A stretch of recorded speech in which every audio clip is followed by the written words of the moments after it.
Utthita Hasta Padasana. Extended hands and feet. Utthita Hasta Padasana is the starting position for many standing poses. Jane starts in Tadasana. She brings her fingertips toward her heart and bends her knees slightly.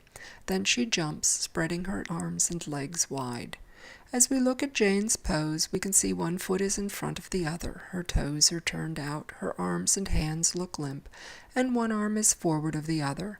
She's bent forward, her ankles have sagged inward, and her knees are bent. Jane has lost her alignment from Tadasana. Let's have Jane jump back to Tadasana. As she jumps, Jane wants to take her legs apart evenly. Jane's toes are lined up this time, but her feet are turned out.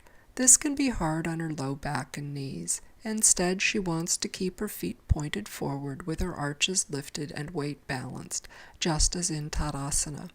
Then she wants to straighten her legs, lift her kneecaps, level her hips, and lift her torso away from her pelvis. Jane may want to look at her arms to make sure they're even. Then she wants to roll her shoulders down and back as she lifts her arms from below.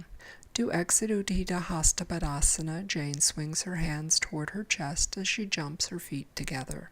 She then returns to Tadasana. Let's watch Jane's skeleton in Utthita Hasta Padasana.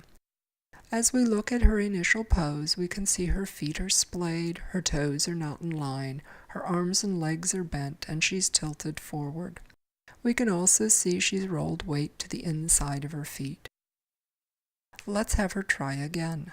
This time as Jane jumps into Utthita Hasta Padasana, she works to keep her feet and arms in line.